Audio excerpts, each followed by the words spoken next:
It's another day and another blood on our roads. 13 people were killed in an accident involving an Accra-Kumasi bus and a cargo truck at Konongo. The early morning accident is just a reflection of the lack of safety on our roads despite numerous interventions. We'll delve deep into the causes of these accidents when we return from our conversation with Ohime Nteria, who's joining us via Zoom now. Ohime, another bad news on our roads. Tell us how this happened.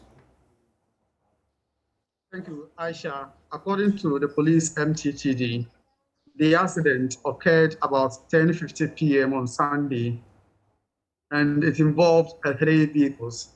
The first one is a DAF truck traveling from the Kumasi direction, and another one that was ahead of that particular truck is also an articulated truck, also traveling from the Kumasi direction to Accra, and a Hyundai bus also traveling from Accra direction to Wa. According to the Konongo Divisional MTTD Commander, GSP Ayeboa, he says at about 10:50 p.m., when police were called to the scene, the information that they picked from the ground was that the DAF truck with registration AC 179-21 was apparently traveling from Kumasi direction to Accra, and it was loaded with over 600 bags of fresh pepper. And upon reaching a spot on the Kumasi-Accra highway, specifically between Kumasi and Konongo, there's a sharp curve in the community is called Kwahinin Kwanta. That particular spot is gaining notoriety for road crashes. So the driver of the DAF truck first hit the rail of an articulated truck that was ahead of him. It's a man diesel articulated truck driven by one Idris Seidu.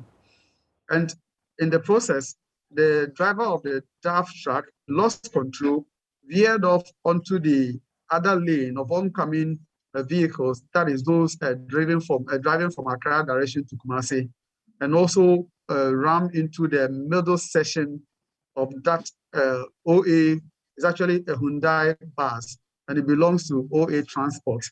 So in the process, all the passengers seated along that line, 13 of them, and don't forget there were 26 occupants on board, including the driver and the mate. So 13 of them were killed on the spot. So it means that half of the passengers on board the OA Hyundai bus were killed on the spot, and 11 others also sustained injuries. So the injured victims were rushed to the Konongo Udumasi Government Hospital, where they were treated, and 9 of them, as we speak, have been discharged, remaining 2 on admission. With the 2, one has been referred to the Komfanoche Teaching Hospital, and we are told it is actually left with a toddler who is still on admission at the Konongo Udumasi Government Hospital.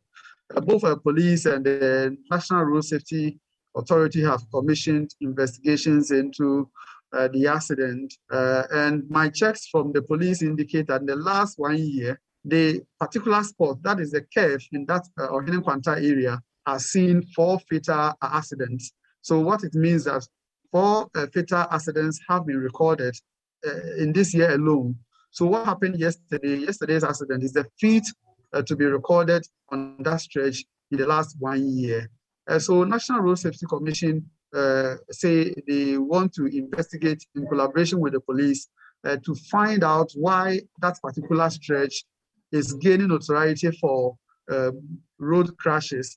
And beyond that, they also call for the support of both passengers and the motorists. Once you are in a vehicle and probably a driver is driving outside the road traffic approved regulations, then you have to speak up in order to protect lives. And 3 of the drivers involved in this accident, they've been identified as 38-year-old Bayelblisi Madewe. He was in charge of the DAF truck with the registration AC 179-21.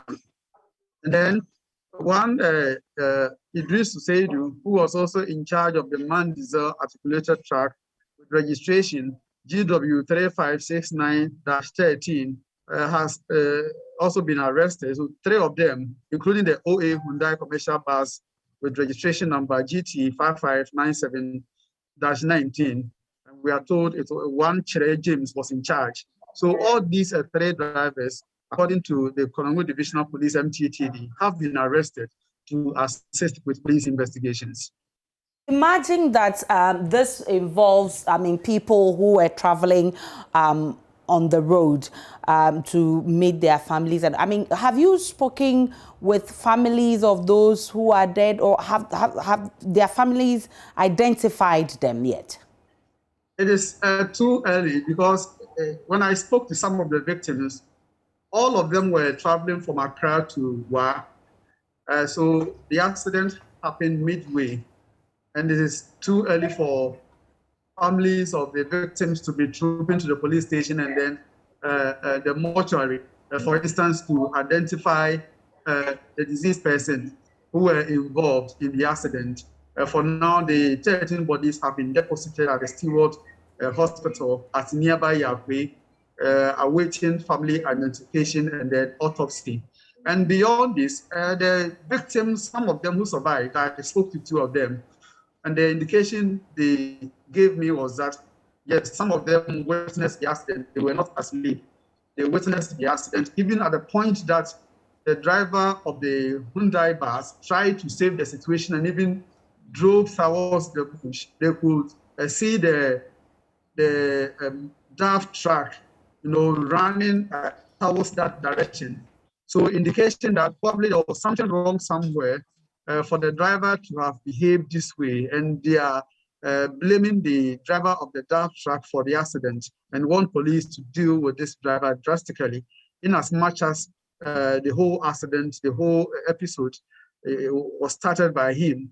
And it's something that the Konongo Divisional Police Commander, for instance, Chief Superintendent Shaibu Osei, did say that he's actually incensed with what he describes as indiscipline on the part of the drivers applying on that route. He says it's become more of a norm that even drivers, vehicles who are using their approved route, somebody driving carelessly will beckon on and another driver who is using an approved route to leave the road for him because he's overtaking the vehicle ahead of him and all that. And he believes that it's time for police and the MTTD and Road Safety Authority to collaborate to deal with this canker. And he is so unhappy that if you look at the number of people who have died within a twinkle of an eye, 13 people, and comparing it to COVID-19, he says, yes, COVID-19 that we are all afraid of course, some casualties, but this is extreme, and he warns Ghanaians to pay attention to road crashes, especially on the Kumasi-Konongo stretch, which he says has become more or less a death trap. Well, and then beyond this, he also says that police cannot be everywhere. We can't line up police on the stretch.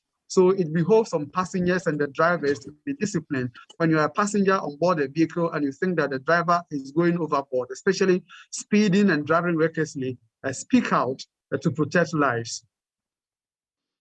Ohiming, do we have any information on those who are injured? Hello, Ohiming. Yes, like I said earlier, 2 of them are still on admission. Okay. And with the 2, how are they faring? Yes, they are doing well, except that one of them, who has been referred to the Konvanochi Teaching Hospital, later the information I got was that she is likely to be a policewoman. Okay.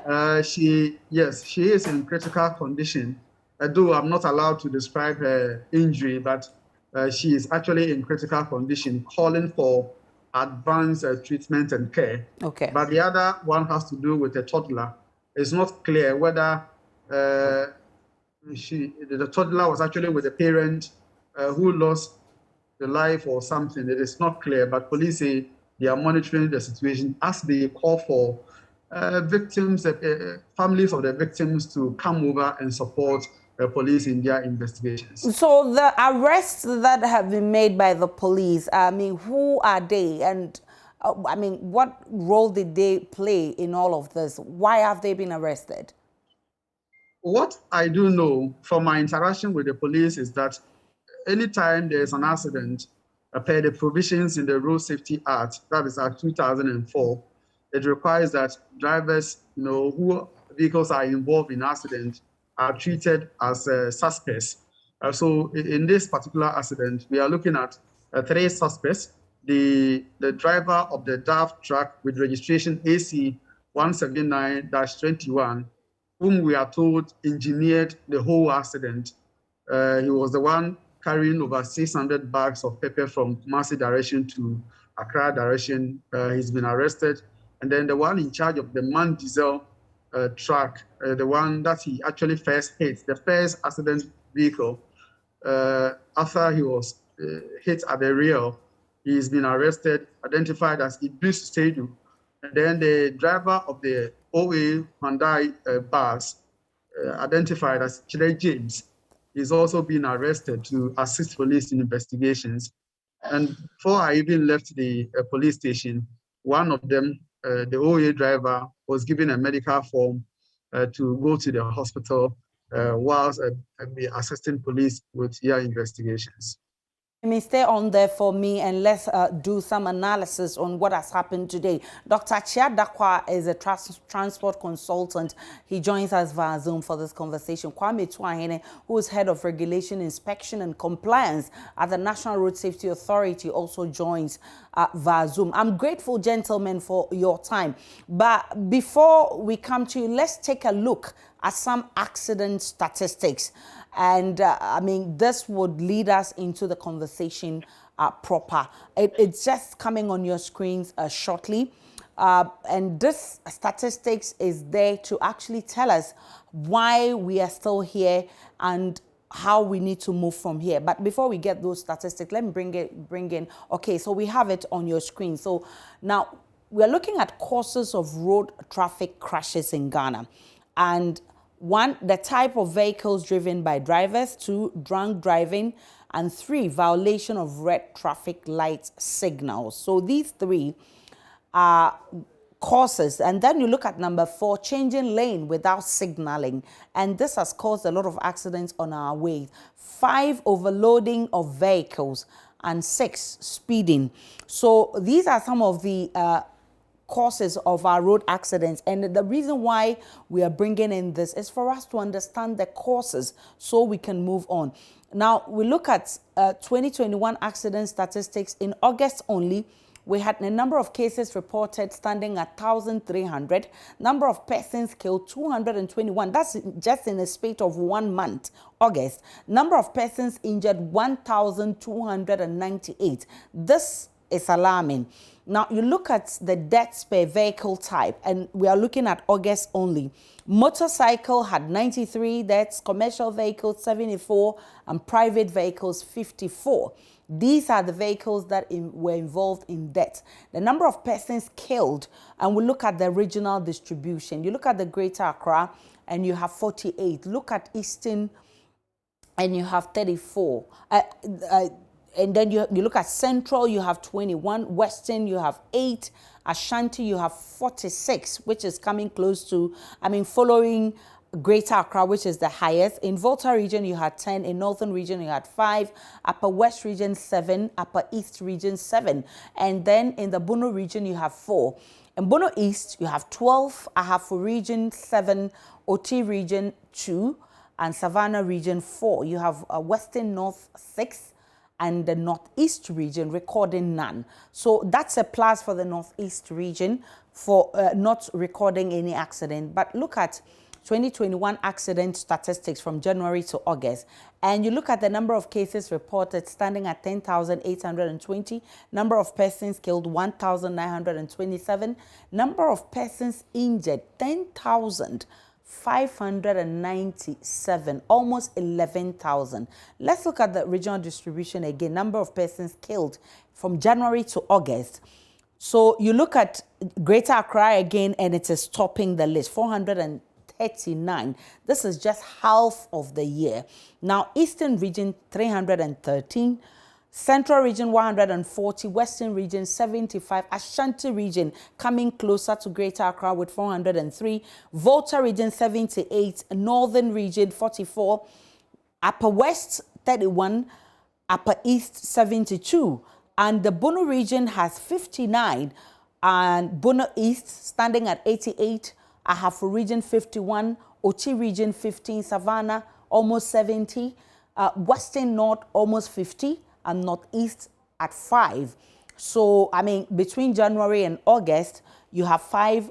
So I think the Northeast region is the lowest when you're talking about persons killed in accidents, with Greater Accra topping, followed closely by the Ashanti region, and then the Eastern region follows. Then you follow it up with the Central region. This is why we need to have a conversation. I'll start with you, Dr. Achiabekwem. I want you to tell me, I mean, you deal with drivers, you deal with, they tell you what they see on the roads. Basically, what do the drivers tell you are the reasons that they are almost always involved in accidents? Yeah, thank you, Aisha. And I'm greetings to our listeners and viewers. It's so pathetic, and I send my deep condolences to the family who are having these casualties coming from.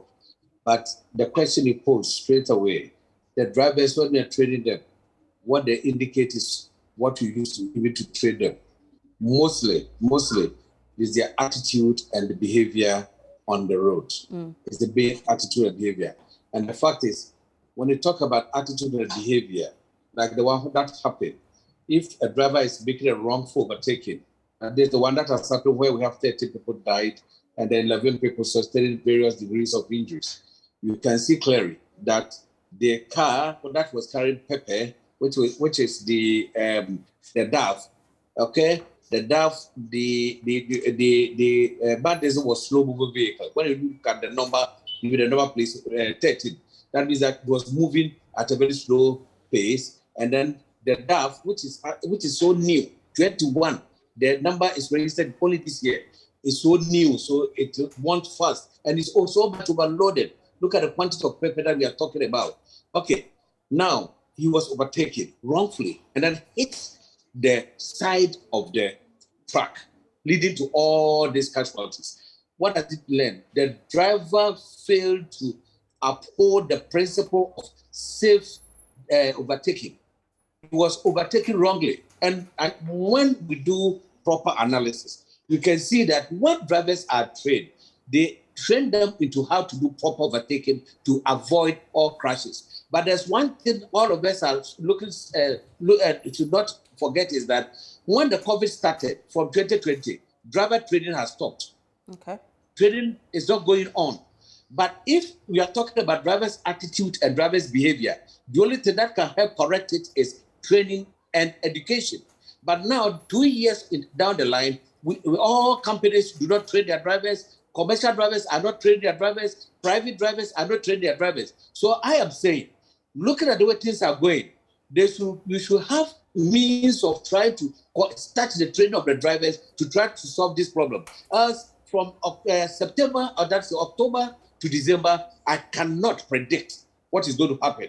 And looking at we are just in August and we are quoting 1,927 deaths on our road is so serious. So if you don't do something now, National Road Safety Authority should come in, should give us access or to the COVID protocols to be assured by driver trainers so that we would increase the training of drivers and to solve this problem, else I'm afraid.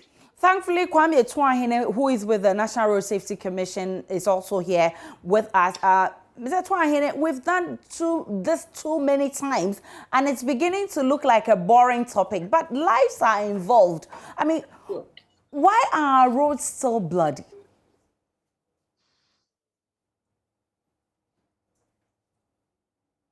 Mr. Etuahene,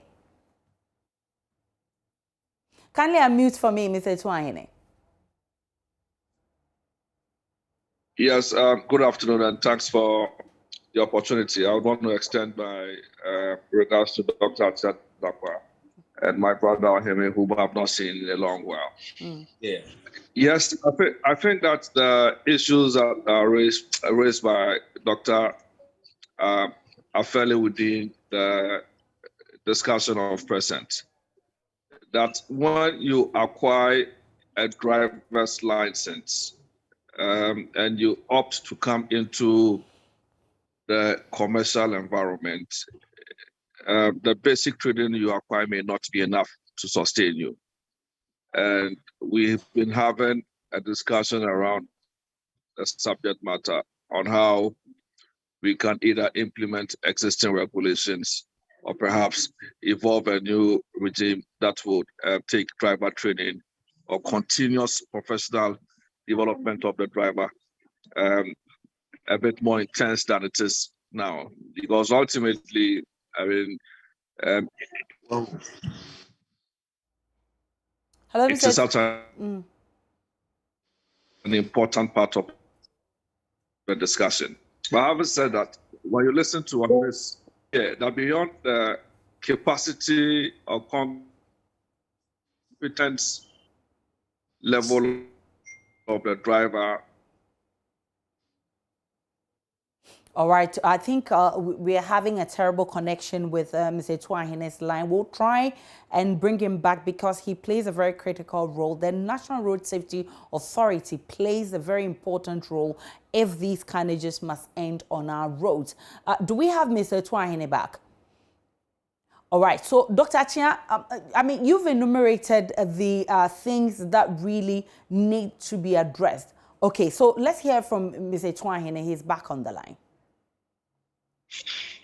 As I was making a point that I want to agree with Dr. Chadakwa, that we need to all reflect and also evolve a more intense education program, continuous education program for these drivers. You see, everywhere. I mean, once you opt to take to driving as a profession, the basic training that secures your license to drive may not be enough, especially when you decide to come into the road environment. I mean, the transport environment for commercial purposes. And that we concede. And Dr. may take notice that in recent times we've been having some discussion along that path, how we can improve upon the continuous profile of drivers who opt for commercial services. And not too long ago, together with our colleagues at DVLA, we've been going around the country to try to ensure implementation of regulations 122, 123 of the road traffic regulations. But having said that, we may not also be able to have this discussion without having regard to some of the concerns that were raised by Ohemi, which is that at the particular spot between the Kumasi-Accra stretch, if these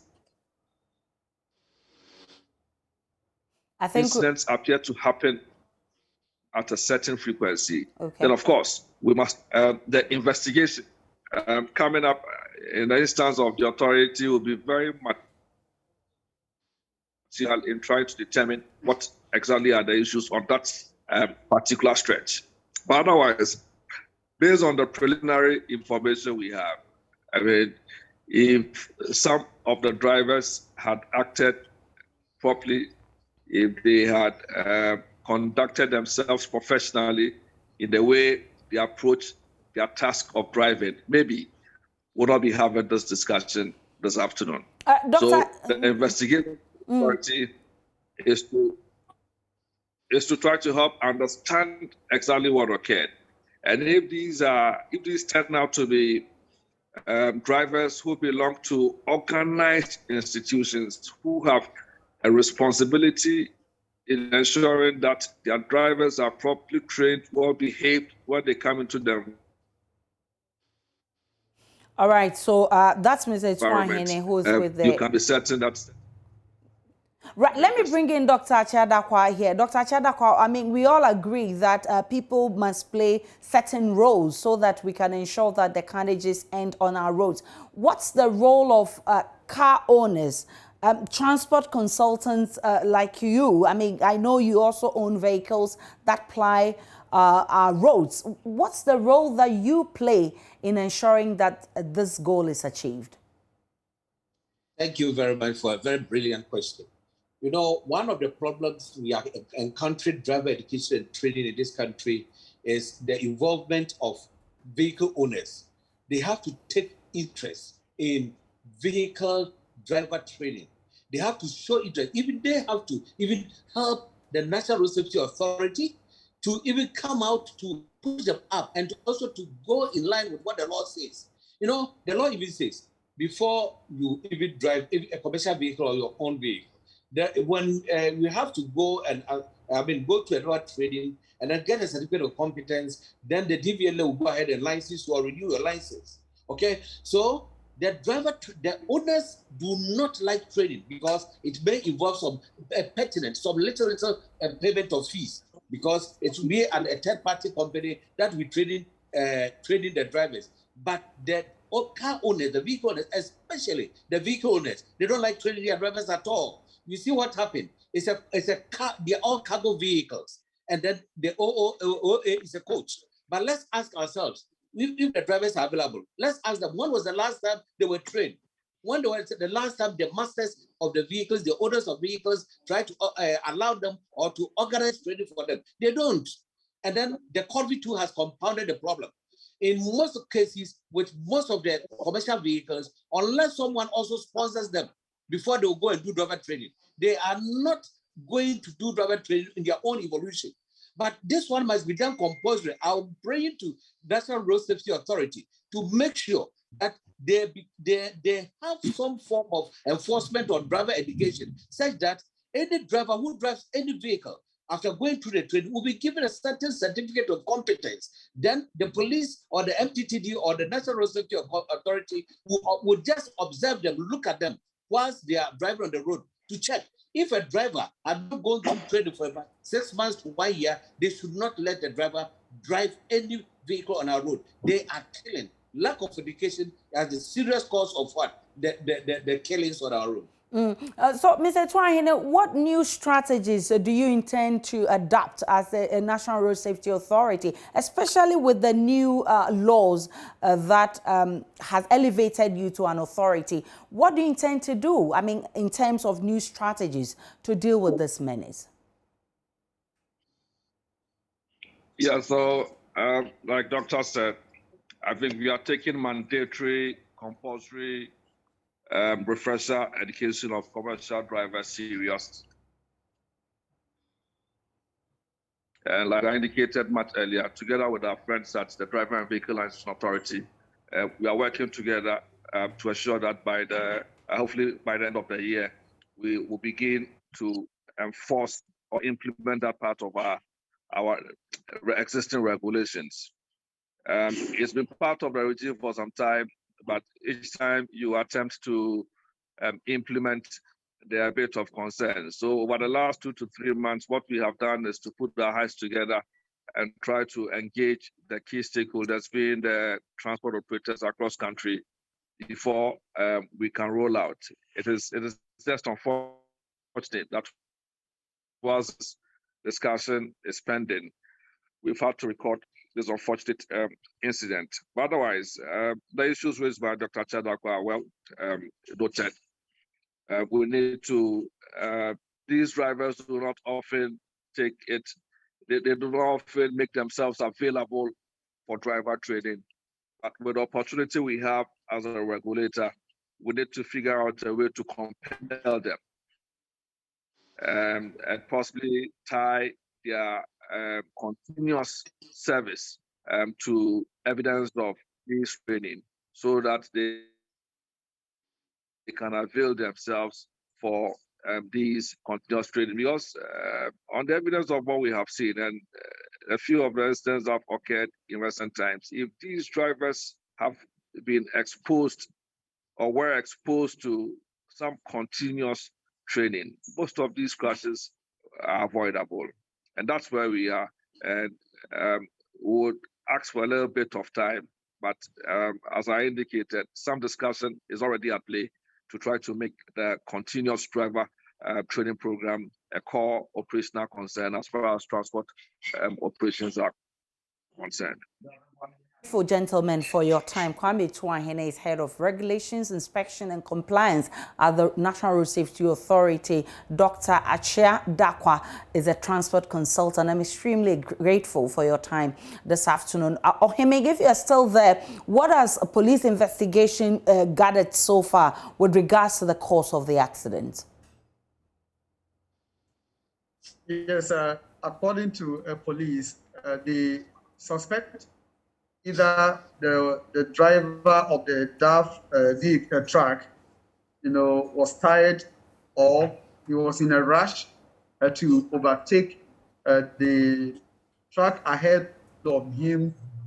So they suspect there could be wrongful overtaking and fatigue driving. So these are the two main reasons that police preliminary investigations have established as far as the cause of the Konongo Ohine Nkwanta accident is concerned.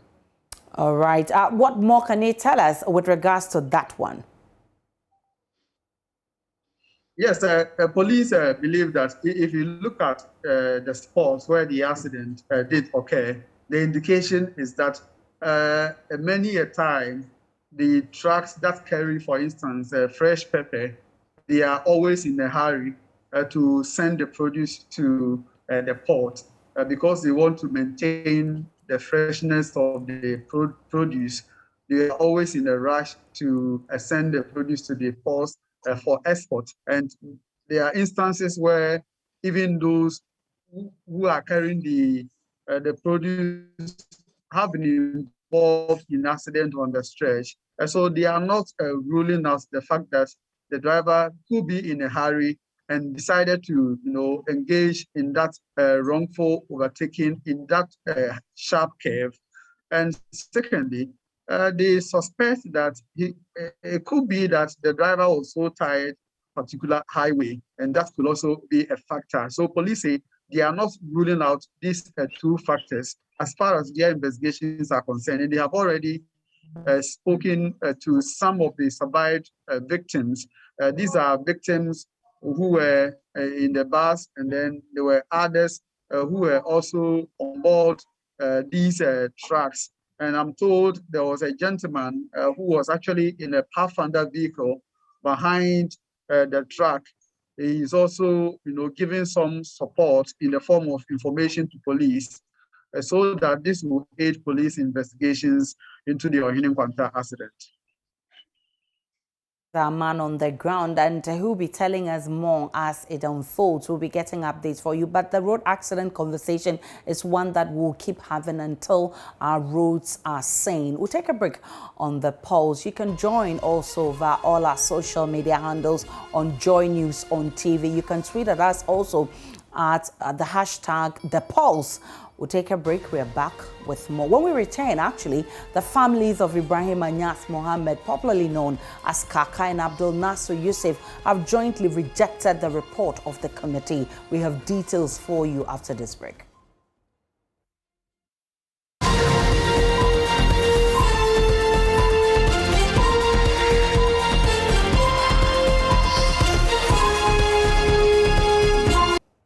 Welcome back to The Pulse. Remember to join our conversation via the hashtag #ThePulse. You can also join via YouTube, Facebook, and Instagram on JoyNews on TV. Now, the families of Ibrahim Anyas Mohammed, popularly known as Kaka, and Abdul Nasser Yusuf, have jointly rejected the report of the committee tasked to probe the circumstances surrounding the death of Kaka and some two others who lost their lives in a violent shooting at Ejura in June this year. Addressing a press conference today, the spokesperson of the affected families, Nafiu Mohammed expressed his revulsions at the findings of the committee, describing it as bizarre and clearly disgraceful. 2 weeks ago, the three-member Justice Kumsin Committee issued a report on the murder of Kaka and the violent incidents which occurred at Ejura on June 28 this year, attributing the death of Kaka to an internal family feud. Reacting to this development, the family of Kaka at a presser today rubbished the committee's report, criticizing the committee for a shoddy work done. You are aware, ever since the release of the report, several prominent and credible people in the society have been baffled as to how the committee could have arrived at this conclusion. We thank the several of them who spoke up and criticized the obvious absurdity and bizarre nature of the findings. We are grateful that they have shown clearly how the committee improvised its own reports and diminished its own credibility by amplifying propaganda and hatred for the discernible reasons. We would like to use this opportunity to state in clear and unambiguous terms that the statement by the committee that Kaka was probably killed because of a family feud is obviously false, careless made, and very clearly disgraceful. Their statement was made without regard for the pain of the family and could only have been made by persons who were so eager to please their appointing authority that they left their humanity and their conscience aside. Uncle of Kaka, Alhaji Nusabawa, also disclosed the family's readiness to initiate a possible legal action against the committee over the lapses in its work, with an additional complaint against one Aminu, whom they accused of making some false claims against the family. After due deliberation, the family has decided to make a formal police complaint against the said Aminu Mohammed regarding the allegations of bribery, corruption he made against the mother of Kaka and the Ejura police. We think that this accusation should not be taken for granted, as it taints the Ejura police in a considerable manner. We believe that it is in the interest of the Ejura police to get to the bottom of this allegation of corruption and the relation of duty made against the Ghana Police Service. This is important to ensure the faith of the public in the work of the police service. To make a formal police complaint regarding the Sadia Fuseni and her sidekick Munira to Alassane for what we believe to be deliberate lies and attempt to deceive the police in the performance of their functions. To request another audience with the Inspector General of Police regarding our displeasure with the investigation into Kaka's murder. The family is also considering all its legal rights in connection with the report of the Ejura Committee, including the possibility of legal action against the members of the Ejura Committee and some of the witnesses who appear before them. Kaka's death and the killing of some 2 others have since become landmark events of violence in Ejura, a community in the Ashanti region. And of course, we've been hearing from the Economic Fighters League, who say they are also rejecting the committee's report. Joining me in the studio is Niaye Opare, who's national spokesperson for the Economic Fighters League. Good to see you, Niaye. Thank you. So why are you rejecting the committee's report? We've heard from the family who have indicated reasons why they don't believe in the report from the committee, but the Economic Fighters League? Why are you rejecting the committee's report? Okay, right. Thank you very much. Greetings to your viewers out there and to the youth of Ghana. First off, we saw that the committee clearly overstepped their mandate. That's the first issue that we raised. In that the mandate of the committee was to investigate the occurrences, disturbances in Ejura, and to make recommendations on how we can prevent future occurrences. But we saw that the committee went ahead to be doing the work that seems to be left out for the CID by making certain specific pronouncements. One of which was to already declare some people guilty even before they had a fair trial. So we saw that the posture of the committee is actually not one that is not set towards finding justice. And that is why we had our suspicions in the beginning. But the final report that came out clearly justified some of our reservations we had in the beginning. Which is? That it was biased in some extent. How? I mean that you can't make pronouncements until someone has had fair trial. So how do you declare someone guilty even before the trial begins? Okay. You find out that clearly 90 days after the incident happened, the murder of Kaka, you find that crime scene investigators are now moving to the crime scene to start investigations. This is after 90 days have elapsed. So you realize that the whole posture of the committee was not really set to find justice. And like we said, they clearly overstepped their mandate. So we reject the How did they do that? Because I've heard Vladimir Nchedanso, who is a member of the committee, explain that they worked within the terms of reference. So if you say they overstepped their mandates, tell me why. Yeah, it was really interesting because when the late Kaka's wife appeared at the committee, one of the very first questions she asked was that, are we here to investigate or to, I mean, was it an investigation into Kaka's murder or into the disturbances that happened after his murder? Yes, and then they clearly said it was the disturbances that happened in Ejura. So then how then do you start making pronouncements into an ongoing investigation? Okay. That's what we're saying, the whole thing seems to be biased. Okay. Yes, so it's based on these lapses and inconsistency. But if you look at the report, the member of the committee, Vladimir Nchedanso, has stated that, I mean, that statement they made was just to aid the work of the police, but not actually to say that it was really what their terms of reference was. Their terms of reference was to investigate the disturbances after Kaka's death. Yes. So then, like you rightfully said, the mandate was to investigate and then to make recommendations on how to prevent those occurrences, the disturbances that happened after Kaka's death. But then how then do you make a categorical statement that Kaka's death was actually not in relation to his social activism work? What investigation had gone into determine coming to that conclusion? So you see, I'm saying they overstepped their mandate by going into a realm which was left out for the CID and not what was given to them to investigate the disturbances after the murder of Kaka.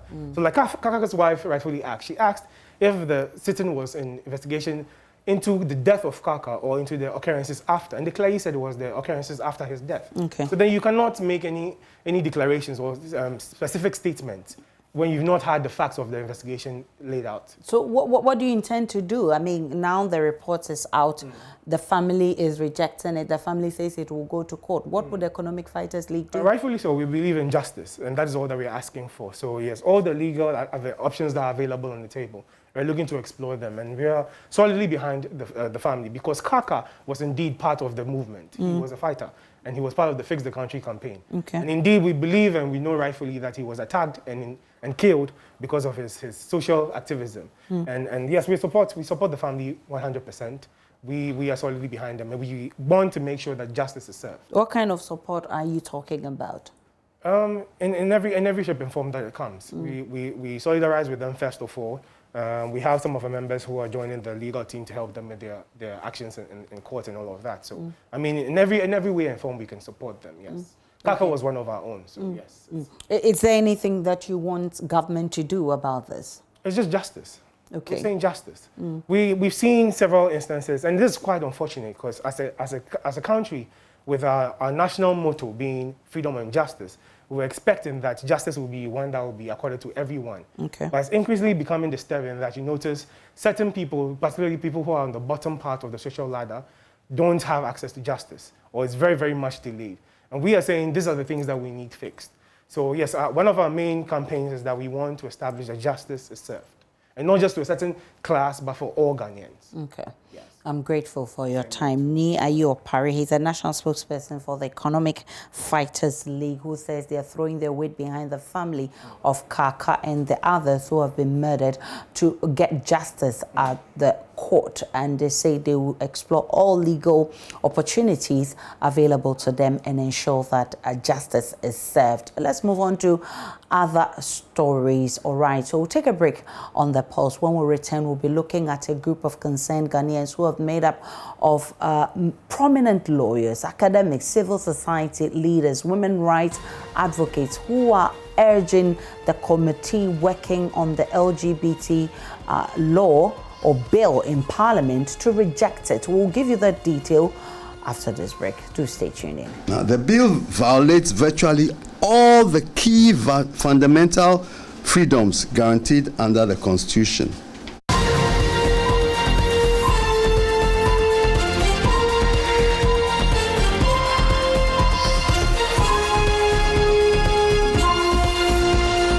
Welcome back to The Pulse. Remember to join our conversation via all our social media handles. It's at JoyNews on TV. Tweet at us with the hashtag The Pulse. My personal handle is at the Nana Aisha. Now, a group of concerned Ghanaians made up of prominent lawyers, academics, civil society leaders, women rights advocates, and more are urging Parliament to reject the anti-homosexuality bill currently before Parliament. In a memorandum addressed to the Constitution, Legal and Parliamentary Affairs Committee, they said the bill is the very opposite of the words freedom and justice on Ghana's coat of arms. The bill, amongst others, proposes a 10-year prison sentence for homosexuals and people who support same-sex and gay rights. The Parliamentary Select Committee on Constitutional, Legal and Parliamentary Affairs last month issued a request for written memoranda. Speaking at a presser earlier today, legal practitioner Koto Ampao explained why they believe the bill must not be passed. Now, the LGBTQ plus bill currently before Parliament is a major step backward for democracy, inclusiveness, the protection of minorities and the vulnerable in our society, and of fundamental human rights in Ghana.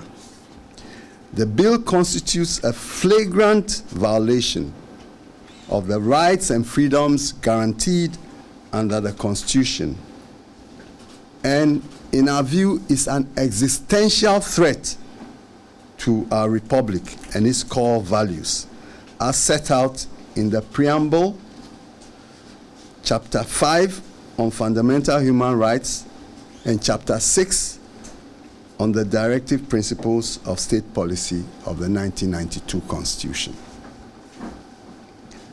Now, the bill violates virtually all the key fundamental freedoms guaranteed under the Constitution.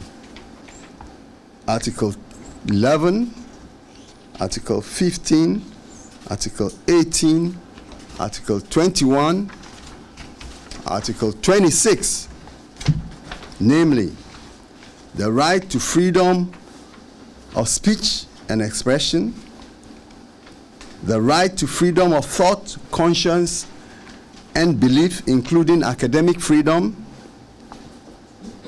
the freedom to practice any religion and to manifest such in practice, which implies the freedom not to practice any religion, the right to assemble, including the freedom to take part in processions and demonstrations, the freedom of association and the right to organize, the right to freedom from discrimination, and the right to human dignity.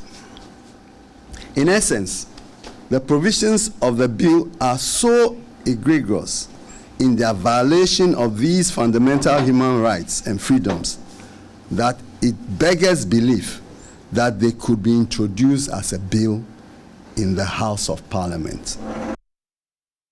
Let's do more on this, and joining me via Zoom for more on the, this conversation is Professor Kakari, who is a member of the group calling itself the Coalition of Citizens Concerned About Imminent Threat to Democracy and Human Rights. And on the other side, who will be joining me is Sam George, who is the Member of Parliament for Ningo Pram, who together with a few of his colleagues are initiators of this bill. Let me start with you, Professor Kakari. Why has this call become necessary?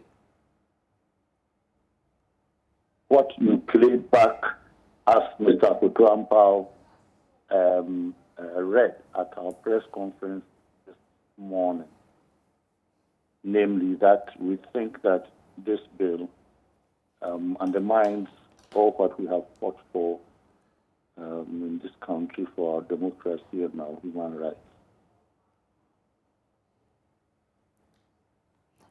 Exactly how, Prof? Well, that's what we have said. You know, it violates all those provisions in our Constitution. That the bill and its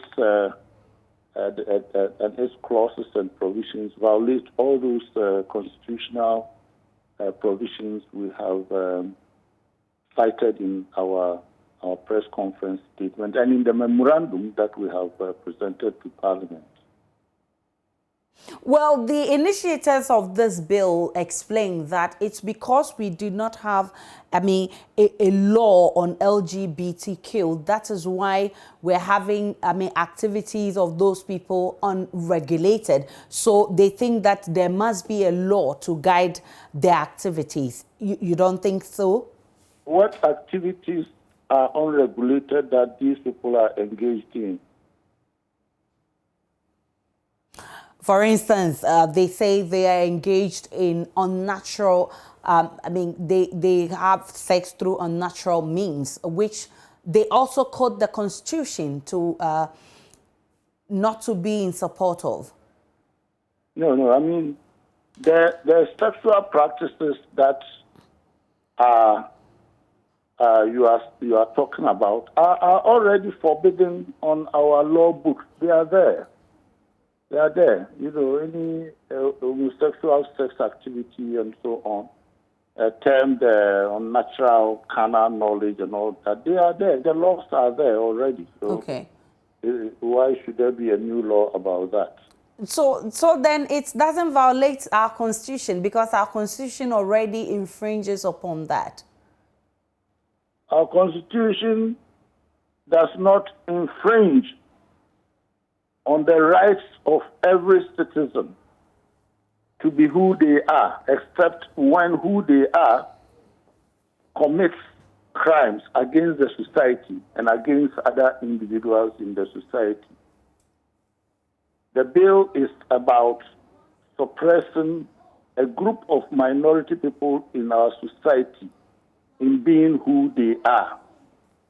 If it was the question of sex acts, then there would be no need for a law.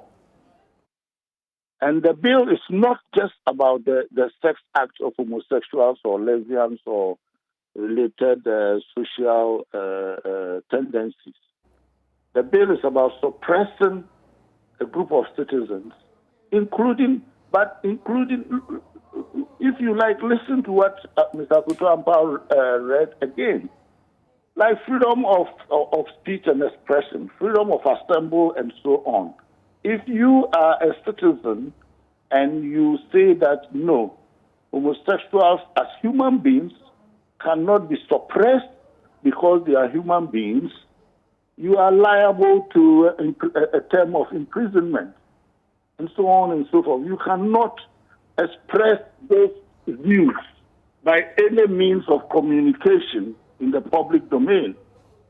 You cannot organize a demonstration to say that, listen, homosexuals are human beings. If they want not to be discriminated against, let them also express themselves. And you can go in for many years. You know, so the point is not just about suppressing homosexual sexual acts. It's about the suppression of a group of persons who we consider to be human beings and are citizens. So, Prof, doesn't the bit about this practice not conforming to our culture and tradition appeal to you? Which culture and which tradition? Because they say it's new I mean, this is not what we are known for in Ghana. We do not support sex that is not through natural means. I don't know. I mean, you should explain yourself better, because nobody is saying that we are. Are we? Did you listen carefully to our press conference?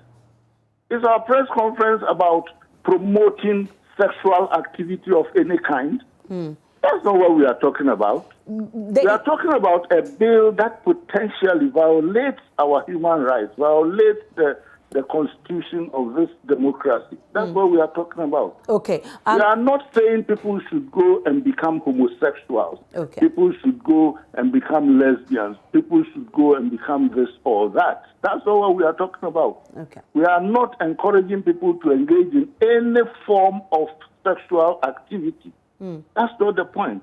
The point is that there is a bill proposed by some persons in Parliament and their supporters outside of Parliament that seeks to oppress a section of the society who happen to have certain social identity.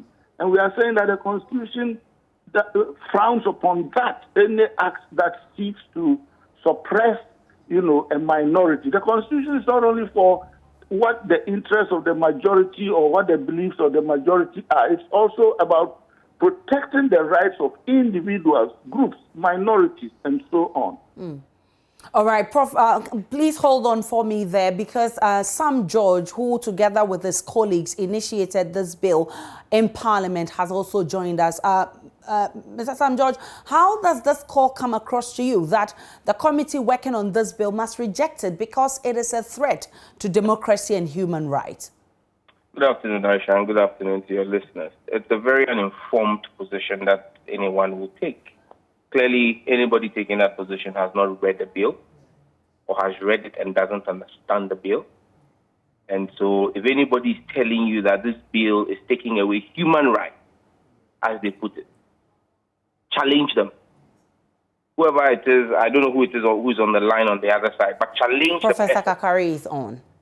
Fantastic. Tell Professor Kakari to show you what part of the Constitution gives anybody a human right on the basis of sexual preference. Which the 1992 Constitution. You should tell us. Because his arguments he's making is that our bill is affecting or depriving people of human rights. First and foremost, what right is that? All rights in Ghana emanate from the 1992 Constitution. The fundamental human rights. Yes, ask him to show you which part of the Constitution talks about sexual preferences as a human right in Ghana.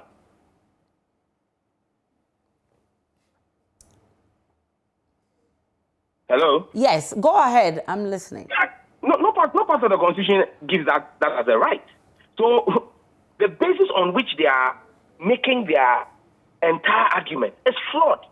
And if Parliament will disregard anything, it is that memo they have sent to Parliament which says nothing, absolutely nothing of substance in relation to the bill we have put before Parliament. Because if they do not even appreciate the fact that the fundamental rights bestowed on us, first and foremost, are not absolute, and that those rights can be curtailed at any time, and that the same Constitution that bestows those rights gives the room and basis on which those rights can be curtailed, and all they want to tell you is that they are rights and those rights are being abused by a bill. First and foremost, for instance, there are no such rights. Mr. Sam George, they talk about their punishment regime in that bill for people who engage in this. You think that doesn't violate 10 years? The punishment regime is a minimum of 3 years and a maximum of 5 years or 6 years.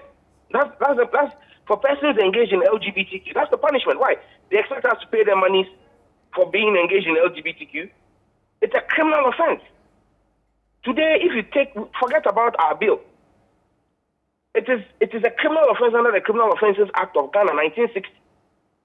to engage in unnatural carnal knowledge, and there is a penalty prescribed for it. So why? If people are engaged in a criminal activity by law. So Professor Kakari made the point that if there's already a law that prescribes punishment for people who engage in unnatural carnal knowledge, why then do we have to go and formulate another law? Because in 1960, the prominent version of homosexuality you had was sodomy, or what we call gayism.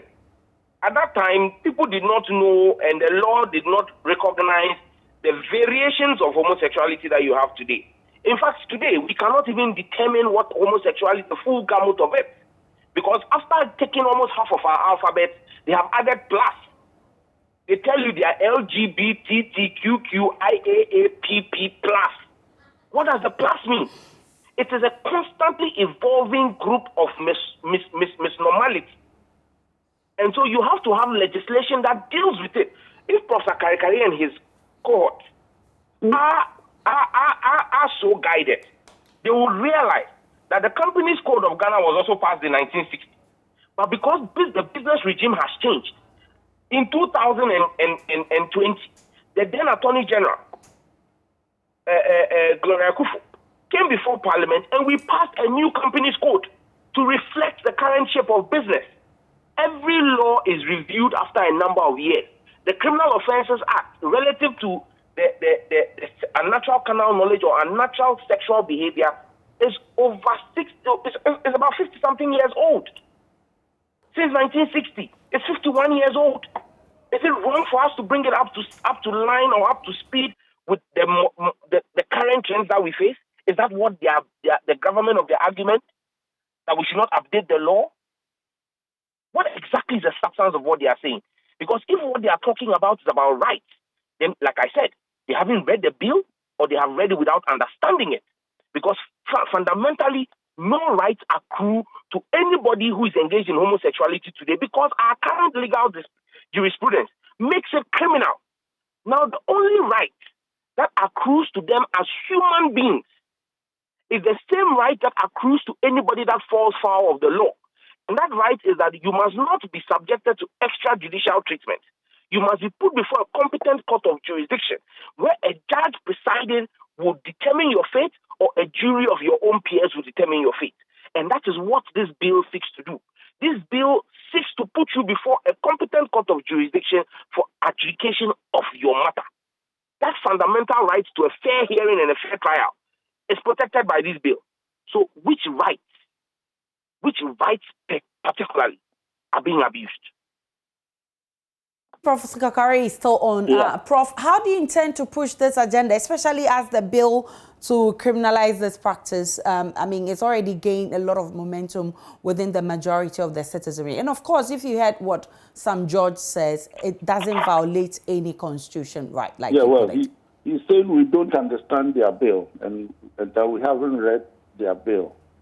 I'm not going to argue about that. How do we hope to promote our cause? Well, Parliament requested the views of citizens on this bill, and we have presented our views. So we hope Parliament will look at it dispassionately and look at the merits of what we are proposing. Everything we are proposing is in the 30-page document. So that's the first. We are also going to undertake some public activities to express our views to the general public, hoping that we will have other members of the public to understand and agree with the position we hold, namely that the bill seeks to undermine a number of sections of our Constitution. So that's the beauty of democracy. It's a give and take. It's a discussion. It's a debate. So that's what we are going to try to do. Just as we have started and your radio station is giving a platform to this discussion. But the moment this bill comes into law, we cannot hold a discussion like this. It will be a criminal offense for us, for instance, to be talking about this kind of issue. Mr. Mr. Sam George, how do you intend to push this bill, especially looking at these strong personalities who are fighting it? Aisha, these personalities do not hold a torch whatsoever to the strength of the collective will of the majority of Ghanaians. And their personal agendas will not override the desire of the majority of the Ghanaian people. Look, the very same CDD that two of the members of this coalition represent carried out an Afrobarometer research. The title of that research, in fact, is Dispatch number 46, published on the 1st of July 2021. The Afrobarometer Dispatch number 461 of 1st July 2021. If you go to page 7 of that report, on page 7 of the report, there is figure 7. Figure 7 talks about social tolerance in Ghana in 2019. Social tolerance in Ghana is extremely high. Ghanaians are tolerant of different ethnicities by 92%, tolerant of different religions by 91%, tolerant of different political parties by 90%, tolerant of immigrants and foreign workers by 74%. But these same Ghanaians are only 7% tolerant of homosexuals. It tells you what the people of Ghana want. Again, in this same CDD report, where Dr. Gajepo also, Audrey Gajepo and co., who are part of the CDD, did this report. Figure 8, intolerance towards people of different sexual identity and orientation. In Ghana is actually number 4 in that list they do. Senegal is 98%, Liberia is 94%, Malawi is 94%, Ghana is 93% intolerant towards that. We are not ready to tolerate it. That is who we are. This is who we are. And this is their own report. This is not Sam George's report. The people who have signed and authored this document you are making us discuss, this is their position. Again, if you go to the next page, the next figure there, figure 9, it tells you about the rejection of people in same-sex relationships as neighbors. It's all in there. Our people say they don't want it. But you see, I made a point in my earlier submission that Professor Karikari and his cohort have not read the bill with understanding. Because if they have, he wouldn't have made the comment he just made. He said he makes a comment and says that if the bill is passed into law, you cannot have this kind of conversation. That is incorrect. Very incorrect and uninformed. Because you see, what the bill criminalizes is the advocacy for and promotion of LGBTQ. A discussion of this matter is not promoting LGBTQ. It is not advocating for LGBTQ. It is discussing the merits and demerits of it. That is the same way, Aisha, as Joy. Take, for example, if I was an extreme religious fanatic who believed in carrying out a holy crusade or a jihad to kill other people who don't believe in my extreme religious beliefs, that is my belief. You will not give me a platform to come and advocate or promote it. However, you will call experts in that field to discuss religious fanaticism. You are not advocating for it. That's why I said that this, you in the media and they themselves have called themselves acclaimed and renowned academics. They should put their academic work to bear on the document they have prepared. But what they have prepared, it has no academic value to it. Definitely. This is something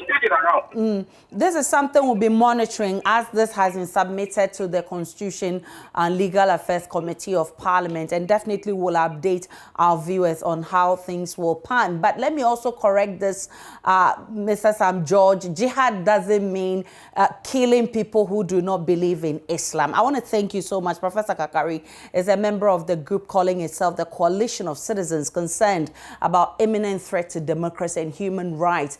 And on the other hand, Sam George, who is a member of Parliament for Ningo Prampram, an initiator of the LGBTQ bill currently in Parliament. Now, former Energy Minister Boakye Jako is warning the governing NPP against imposing a presidential candidate on the party ahead of flag bearership race. According to the former minister, the party should make space for the delegates to elect a candidate of their choice to lead them into the 2024 polls. In an interview with my colleague Kwesi Parker-Wilson, the former campaign manager official declared his interest in leading the NPP into the 2024 polls.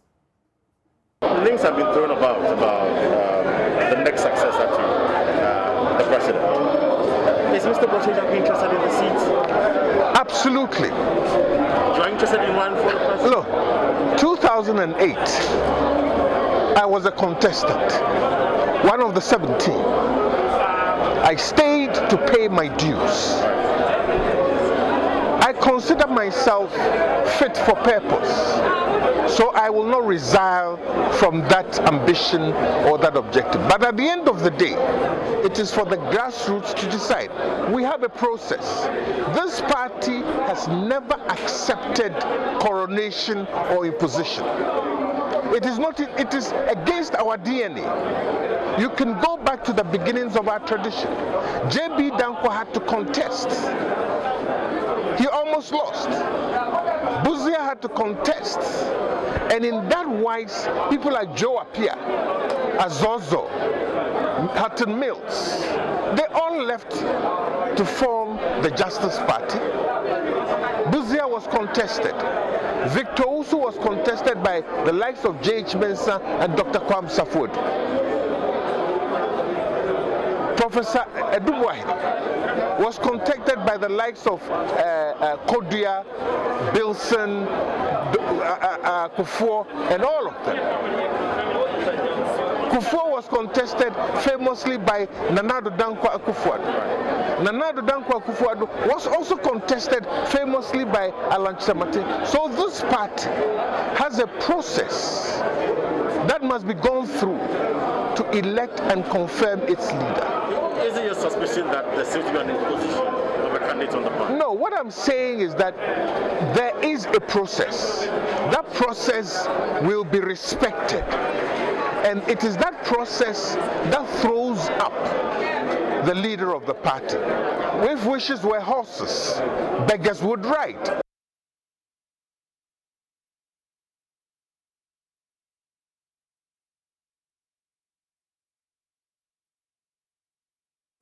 The former energy minister also challenges accusers to show proof of acts of corruption in his handling of the controversial Ameri deal, insisting the allegations against him will not impact negatively on his desire to lead the NPP. If they have muscles, if my critics have muscles, let them flex. I am a bona fide son of this party. I am a founding member of this party. I have worked hard and long in this party. So if anybody thinks that I don't have credentials, otherwise, how did I become campaign manager? Well, we've transited from that. I mean, yes, you cannot be campaign allegations in recent past. Like what? The first concerns about your alleged involvement in the American deal. Alleged? Yes. Let he who alleges make them prove the case. You can't allege and let just an allegation stand. It is only Hajia Fatimata Alige who alleges and let it stand. He who alleges must prove. But at the appropriate time, that issue will be fairly answered to the discomfiture of a lot of people. At the end of the day, every politician is going to have an allegation against them. That is the nature of politics. That is the nature of our society. I am not afraid of allegations. So long as my conscience and my heart are clear, I fear no foe. Those will not impact in any way, shape, or form my political career going forward. My contribution to this party is solid. I am proud of it, and I will continue to serve this party. Wachejako there. We'll take a break on The Pulse. When we return, there's a very latest from the sports world. Do stay tuned in.